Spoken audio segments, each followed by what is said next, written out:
সকালবেলা থেকে পড়াচ্ছি, মেয়েটাকে পড়ালাম, সে ওপরে গেছে, এখন ছেলেটা অঙ্ক করছে, আর তার সঙ্গে আমার কিছু ক্রাফটের কাজ চলছে। আমি একটা হাতির মুখোশ বানাচ্ছি, তো এই কাজটা চলছে এখন। এরপরে ওই বাগানের কাজটা মোটামুটি একটু এগোবো। তো আগে হাতির মুখোশটা বানিয়ে নিই, তারপরে স্কুলের ক্রাফটে লাগবে এটা। এরপর এরকম একটা সরা, এটাকে রং করা হবে, পুরো সাদা রং করব। এটা হচ্ছে মেয়ে স্কুলে দিয়েছে, নিজের মেয়ে স্কুলেই দিয়েছে একটা সরা পেন্টিং। তো ওকে আমি ব্যাকগ্রাউন্ডটা করে দিচ্ছি সাদা, ও পড়ছে, তো ওকে সাদা ব্যাকগ্রাউন্ডটা করে দেবো, ওর ওপরে ড্র করে কিছু একটা বানাবে। এটা স্কুলে দিয়েছে করতে, হয়তো আপনাদের দেখাবো যে কী হলো আলটিমেট। কিন্তু এখন এই কাজটা আমার রোববারে একটা অ্যাক্টিভিটির মধ্যে পড়ছে, যে হ্যাঁ মেয়ের এই কাজটা একটু এগিয়ে দিই, সরা পেন্টিংয়ের জন্য ব্যাকগ্রাউন্ডটা একটু বানিয়ে দেওয়া, ঠিক আছে?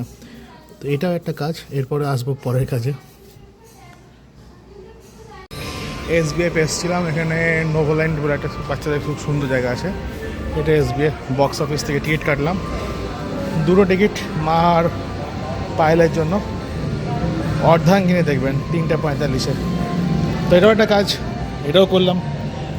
করে এবার বাড়ি গিয়ে একটু বাগানটাকে নিয়ে লাগবো। লিফট আসছে, লিফট আস্তে আস্তে চলে যাবো। সিনেমা হলে টিকিট কাটার পরে আসার সময় হোলসেলের কাছে কিছু প্যাস্টেল পেপার, কিছু কালার্স, এমনি কালার্স কিছু নিয়ে ফিরছি। এগুলো পায়েল আর মায়ের দোকানের জন্য লাগবে টুকটাক। এগুলো লোকালে কিছু কিনতে হয়, যখন শেষ হয়ে যায়। বেশিরভাগ মাল এমনি কলকাতা থেকে আসে।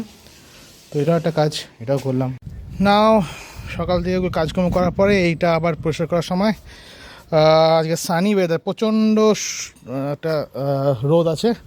তো it's not A pleasant Sunny weather like Norway বা গ্রিনল্যান্ড বা এরকম ঠান্ডা দেশের মতন নয়। এটা ইন্ডিয়া, ওয়েস্ট বেঙ্গলের বর্ষাকালের সানি ওয়েদার, মানে হিউমিডিটি বিশাল, তার সঙ্গে গরমও বিশাল। So it's not a pleasant weather today, কিন্তু কাজটা করতে হবে, ঠিক করে নিয়েছি, করবো, তাই করতে হবে। সো প্রথমেই আগের এখানকার যে এই শাকটা আছে রাঙাদুর, এগুলো আগে ট্রিম করে নেবো, তারপর এটা পরিষ্কার করবো। Let's do it. এটা ভিডিও করার সময় নিয়ে আমার এটাকে পরিষ্কার করি আগে, দেন আফটার ক্লিনিংয়ে দেখানো যাবে। ওকে, লেটস ডু ইট। এই যে পরিষ্কার করতে করতে একটা জিনিস দেখানোর, সেটা হচ্ছে যে এই যে মাটির মধ্যে শিকড়গুলোকে পরিষ্কার করি, যাতে এবার গাছ লাগাবো, তো শাক লাগাবো এখন জেনারেলি।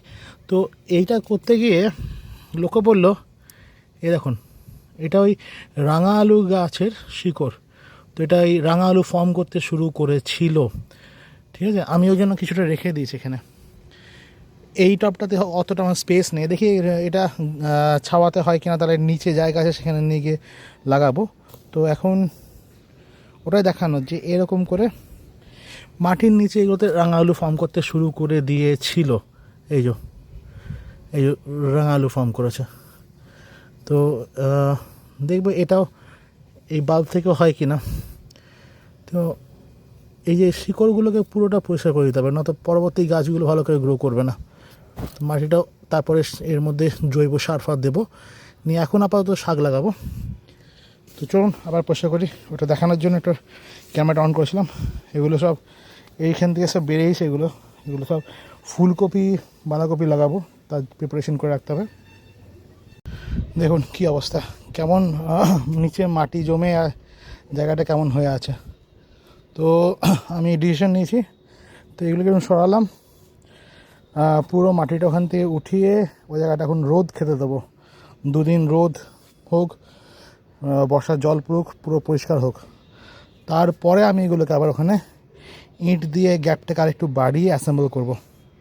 কারণ এই অবস্থায় করলে জিনিসটা ভালো হবে না, ছাদটা এফেক্ট হবে আস্তে আস্তে। তো এটা এখনকার কাজ। এগুলো পুরো অ্যাসেম্বল করে দিয়েছি। মাটিটাও একটু রোদ পাক, মাটিটা রোদ পেলে এর মধ্যে যে জৈব সারগুলো দেবো সেগুলো ভালোভাবে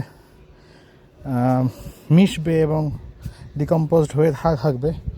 আর তার সঙ্গে আমি ওই জায়গাটা একটু পরিষ্কার করে তারপর ওটাকে অ্যাসেম্বল করে দেখাবো।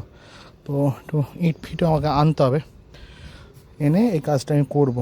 তো তো আমার তো তাড়া নেই, আমি ফ্র্যাগমেন্ট ওয়াইজ আস্তে আস্তে করব। তো এই পুরো সেকশনটাকে এখন আগে করব। এই সেকশনটা কমপ্লিট হওয়ার পরে আমি এই সেকশনটা ধরবো। এই সেকশনটা আবার ফুলকপি বাঁধাকপির জন্য বেস্ট ইউজ হয় প্রতি বছর। তো এই সেকশনটা ধরবো।